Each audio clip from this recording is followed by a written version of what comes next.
Assalamualaikum warahmatullahi wabarakatuh.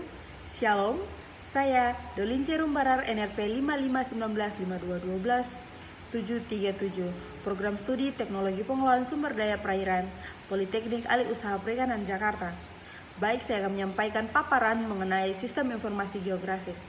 Sistem informasi geografis ini konsep dan aplikasi dalam analisis geomorfologi kuantitatif.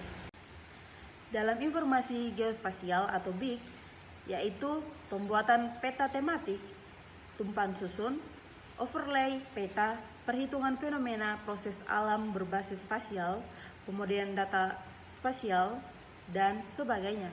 Definisi dan konsep dasar sistem informasi geografis, yaitu informasi yang dapat mengaitkan dan menganalisis data yang diikat dengan lokasi geografis data tersebut berada. Dalam sarana penyimpanan dan pengelolaan, konsep dasar sistem informasi geografis adalah data yang dikelola dan dihimpun dalam suatu layer dan database management system atau software. Komponen sistem informasi geografis yaitu data, perangkat keras, perangkat lunak, tenaga pelaksanaan, dan sistem. Dalam struktur data, secara umum struktur data dapat dikelompokkan dalam struktur data sederhana dan struktur data majemuk. Struktur data sederhana adalah array dan record. Kemudian, dari struktur data dapat kita lihat dari DGL, Digital Lines Graphs, GBS atau DIME, Geographic Base File atau Dual Independent Map. Kemudian GIRAS atau Geographic Information Retrieval and Analysis System. Kemudian dari grid atau data hasil penyimpanan scanning. Kita dapat lihat dari keuntungan dan kerugian penggunaan format data vektor dan raster seperti pada tampilan ini. Kemudian proyeksi peta dan sistem koordinat. Adapun definisi dari proyeksi peta. Proyeksi peta cukup beragam.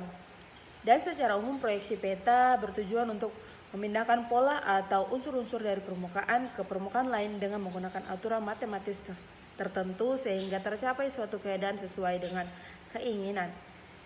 Dengan ciri-cirinya yaitu jarak dipertahankan sama, sudut dipertahankan sama, luas yang dipertahankan sama.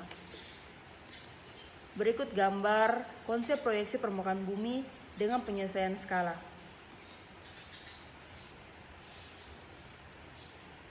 Proyeksi peta ini pun memiliki beberapa metode, yaitu metode proyeksi langsung, proyeksi ganda, dan pemilihan jenis proyeksi tergantung dari ciri-ciri tertentu, besar dan bentuk peta yang dipetakan, dan letak daerah di permukaan bumi. Pertimbangan ekstrinsikik dan intrinsik juga pada proyeksi peta diklasifikasi sebagai berikut.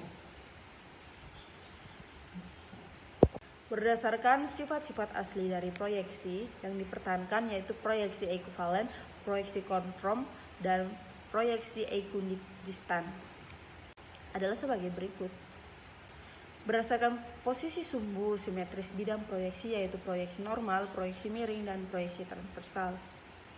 Penerapan proyeksi peta pada kartografi yaitu skala peta, grid tools, dan grid.